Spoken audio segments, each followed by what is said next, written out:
बापूंच्या मताशी सहमत. सोलापूर हे खेडच आहे. माजी महापौर महेश कोठे, राष्ट्रवादी काँग्रेस, शरद पवार गट. सोलापूर हे खेड आहे या म्हणण्यात तथ्य आहे. शिकलेला मुलगा आज बाहेर चालला आहे. महापालिका कर्मचारी असो वा कुठला सरकारी कर्मचारी, त्याला एक घर बांधायला 20-20 वर्ष लागतात. शिकलेला मुलगा पुण्यात गेला की 2 वर्षात घर घेतो. ही जी त्याची खर्च करण्याची क्षमता वाढलेली आहे, ही क्षमता सोलापुरात आलेली नाही.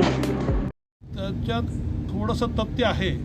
काय झालं, आज शिकलेला मुलगा सोलापूर सोडून बाहेर चालला आहे. तुम्ही बघा, एखादा महापालिकेचा कर्मचारी असेल किंवा कुठल्याही सरकारी ऑफिसमधला कर्मचारी, त्याला एक घर बांधायला 20-20 वर्ष लागतात.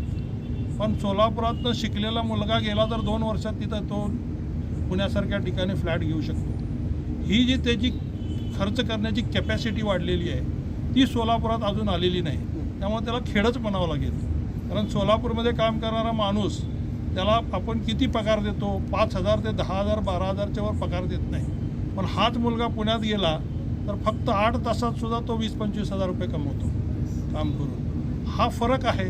त्यामुळे ह्याला खेडच म्हणलं तर त्यात चुकीचं नाही असं मला तर वाटतं. नवनवीन बातम्या पाहण्यासाठी SB न्यूज चॅनलला लाईक करा, शेअर करा, सबस्क्राईब करा.